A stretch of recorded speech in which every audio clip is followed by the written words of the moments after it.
Welcome to the Elev8ed Book Club Podcast. I'm your host, Dr. Jaye Johnson, and today we're delving into Chapter 4 of Napoleon Hill's Think and Grow Rich, Auto-Suggestion, the medium for influencing the subconscious mind. This chapter is where the magic truly begins.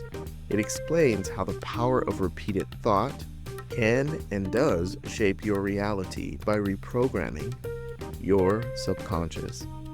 Today's episode will not only unpack Hill's principles, but also connect them with modern practices like affirmations and self-hypnosis. I've personally used these techniques to transform my life and to support my clients in transforming their life. So I know this really works, y'all. In Chapter 4, Hill introduces us to the concept of autosuggestion. Now, autosuggestion is a word we don't really use very much anymore, but we're going to use it here for the sake of diving into these rich words that we have here. So, autosuggestion, as Hill describes it, is a process of feeding your subconscious mind with positive, focused thoughts until they manifest into reality. Autosuggestion is essentially the art of influencing your mind by consistently repeating your desires and affirmations. Hill's insight is simple yet profound. Our subconscious does not differentiate between thoughts generated by fear or faith. By consciously directing our thoughts, we can transform our inner dialogue into a powerful ally for success. When paired with the steps from Chapter 2 and a robust self-confidence formula, autosuggestion becomes the engine that drives you toward your goals. Let's break down the process of autosuggestion. It's about repeating a specific thought or statement until it becomes ingrained in your subconscious. Think of it as programming your mind. Just like any computer, the more accurate and consistent the input, the better the output. This is why Hill emphasizes reading your written statement aloud, morning and night, with unwavering conviction. AI is super powerful right now, especially generative AI. And in prompting or creating generative AI, creating with and brainstorming with generative AI, it is a known fact that the more context, the better the input that you put into the AI, the better the output. Your mind is just like that. Our mind is just like that. The more we feed it with high vibrational energy, high vibrational emotional states, the feeling tones of what it is we desire most in our life, the more it starts to output a reflection of that. Step 2 in this process is visualization and emotion. It always goes back to this. This is like building a great foundation for your life to be made manifest, right? To make autosuggestion effective, you must back your words with strong, positive emotions.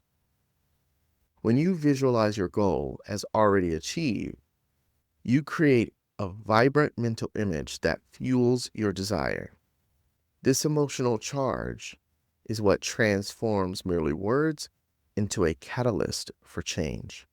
And I want to say this here because vision boards have been really popular. They are designed to help you step into that emotional state. And I haven't been, personally, I'll just be honest, I haven't been a huge fan of vision boards. I feel like they're one-dimensional and, in the sense of clipping art and pasting it or, gluing it onto something and looking at that daily, that really wasn't vivid enough. It wasn't real enough for me.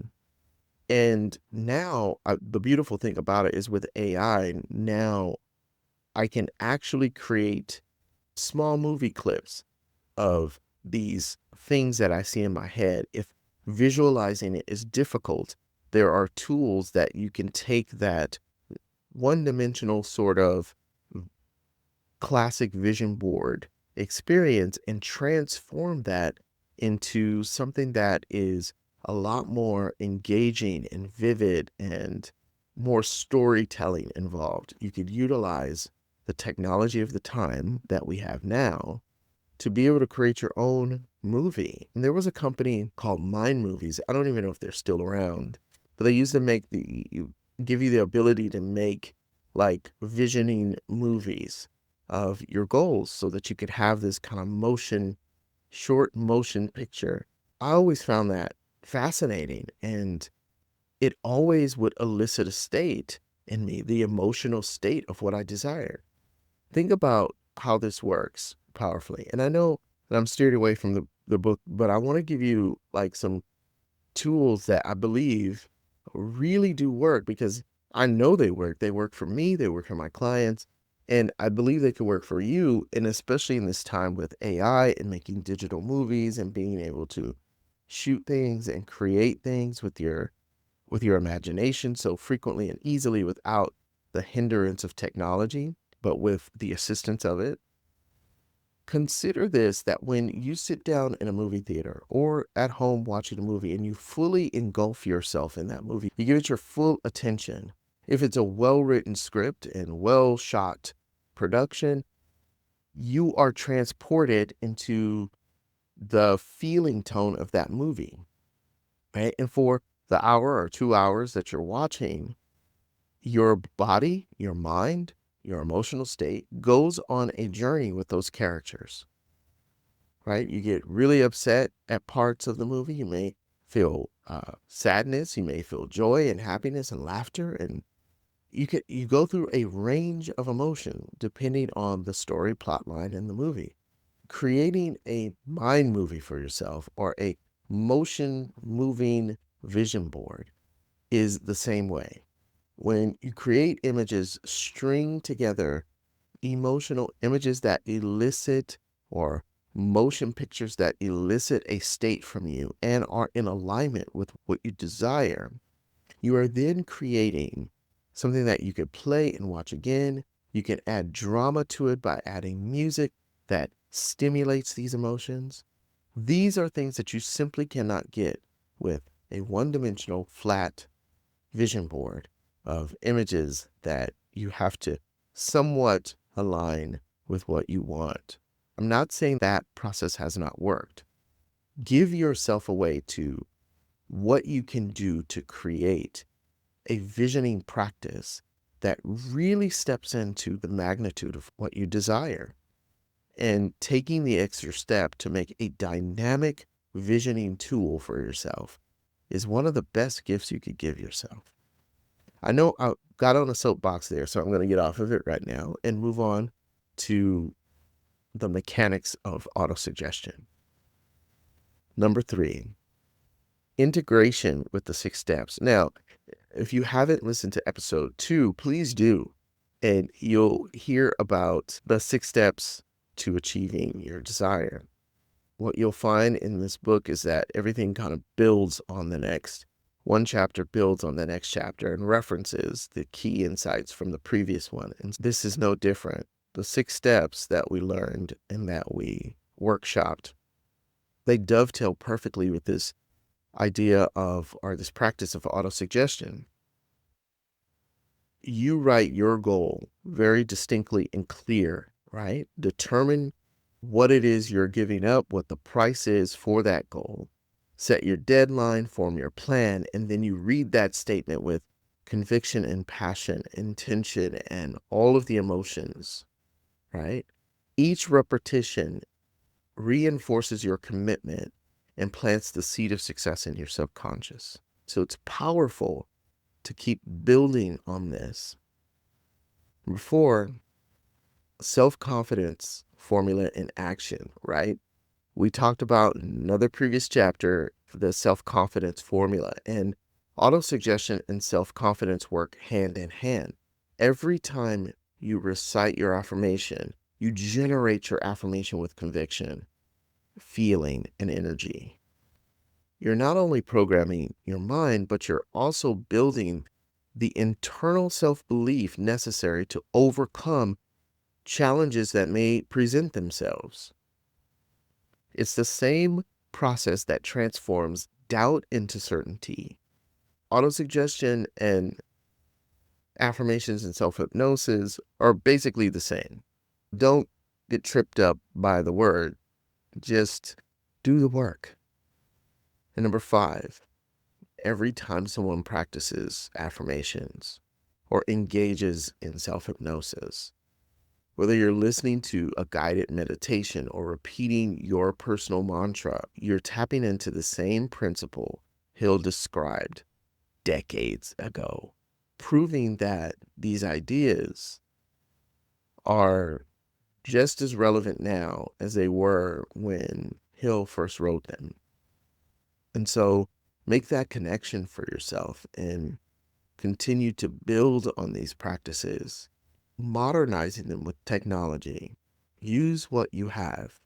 Early in my career, I struggled with self-doubt and uncertainty about my own future. I didn't know if I wanted to go to law school or if I wanted to go to medical school or if I wanted to go into the military or if I wanted to become an artist. And I came across the idea of autosuggestion and I decided to commit to it fully. It was one of the first times that I read this book and decided to take on one thing, right? There's a lot of goodness in this book, and you'll see as we continue to discover it. But I crafted a clear goal. I really put myself into the practices and the exercises here, and I crafted this concise statement of what I wanted to achieve. And just like Napoleon recommended, detailing it, and then I started to say it every morning. And I'll be honest with you, the first statement wasn't as clear as it could be, but I was at this crossroads in my life where I didn't really know which career path I wanted to take. And what's interesting is neither of them felt like they were fully what I desired. They felt like they were a part of my life, but maybe I wasn't like truly connected to them, especially the being a doctor part. I thought I wanted to be a medical physician, and I knew that was just to please my family or to break a stereotype of my family and go into medicine. But that really wasn't my passion. And so I wrote the goal that I wanted to have freedom. And I really stepped into what freedom looked like for me. It looked like having the freedom to choose, pick and choose the endeavors that I wanted to be a part of, to decide if I wanted to work on a creative venture or I wanted to do something more technical. I wanted that freedom. That was more important to me than the actual vehicle. It was about feeling the freedom of being able to have a life where I wasn't tied to a desk, or maybe I wasn't always flittering around and flying here and there, but maybe I had the balance, the choice, the ability to choose what I want to do, where I want to do it, when I want to do it, if I wanted it to be administrative or if I wanted it to be creative. To have that choice. So every day and every night I would recite it. And I stood in front of the mirror. I recited my statement with all the passion I could muster. And every time I would visualize the feeling of what it felt like for me to have freedom of choice in my life, I would be moved, so inspired that even if at the time I was working a job I didn't really love, I would go to that job with such zest and passion that the people at my job loved what I do. They thought I was super happy being there, and I wasn't. I didn't like it. I didn't want to be there, but doing this, I started seeing these subtle changes. And what started emerging was this beautiful ability to create and to utilize very powerful aspects of myself that made me happy, which is my creativity and also my ability to systematize and see systems and build systems. My mindset shifted about what my life or my career could look like based upon doing that work. And it settled in a place that I call entrepreneurship, where I could create, I could have the freedom. My entrepreneurial journey started out really purely selfish for me to be able to have the freedom to create and to be free, which is a very, obviously, if you haven't picked up by now, a very high value for me. Today, I still use these techniques. I still recite my goals in the mirror. I still listen to them. They've changed and shifted and modified and grown, but I still use the same techniques, stepping into that feeling tone of what matters to me most. I use these techniques with my customers and my clients and businesses that I work with and teams to help them come up with a collective vision. So much so that I've created my own process called the Elev8ed Vision Practice. That is a combination of these tools amongst other tools that I've learned along my path, I've utilized to realize the life that I truly love and truly feel grateful to have the privilege to have. When you harness the power of autosuggestion and everything that we've discovered in this book thus far, you begin to see that your mind is capable of turning your most ambitious dreams into reality. I like to do a callback, if you will indulge me, to Edwin Barnes from the earlier chapters. Beyond his burning desire, Barnes used autosuggestion by continually affirming his goal of partnering with Thomas Edison. His consistent self-talk, combined with his clear visualizations, played a pivotal role in his eventual success.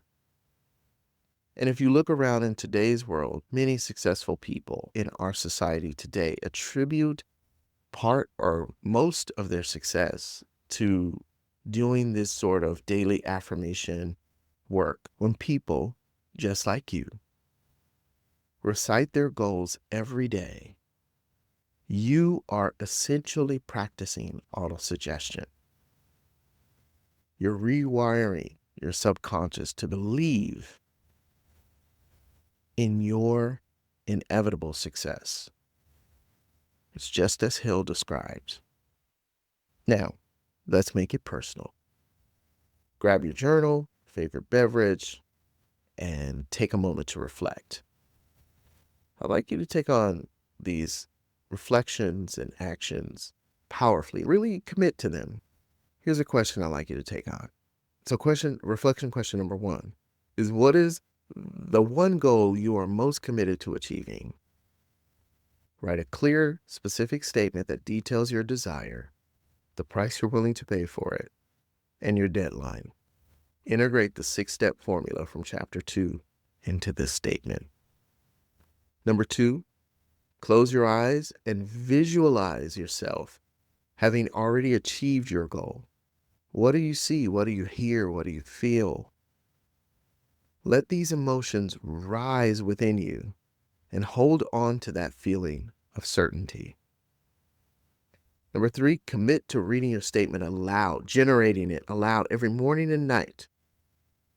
Stand before the mirror. Let your voice and your gaze reinforce your belief in your success. Visualize it. Go the extra step. Record yourself and then listen to it later. Right? Give yourself 10 to 15 minutes of visualization every day, every night. Step into it. Number 4, ask yourself, how has autosuggestion played a role in your past successes? Even in small ways. What new opportunities can arise if you harness this power with full conviction, full commitment? And number 5, consider how affirmations or even short self-hypnosis sessions might enhance your practice. What modern techniques resonate with you?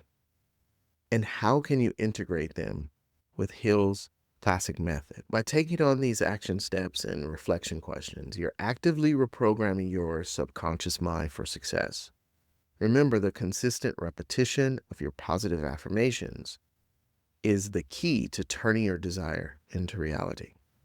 As we wrap up today's episode, take a moment to appreciate the power that lies within you. Autosuggestion is more than just a method, it's a way of life. When you commit to influencing your subconscious mind consciously with focused, positive thoughts, you create the fertile ground where your dreams can take root and blossom. Integrate the 6 steps and the self-confidence formula into your daily routine. Allow modern affirmations and even self-hypnosis techniques to amplify your efforts. Each day as you recite your statement, know that you are rewriting your destiny. Thank you so much for joining me on this transformative journey through Chapter 4 of Think and Grow Rich. If you found today's discussion valuable, please subscribe, share this with your network, and join the free Elevated Purpose community. All the details are in the show notes. Until next time, elevate your soul, elevate your mind, elevate your life. Stay elevated.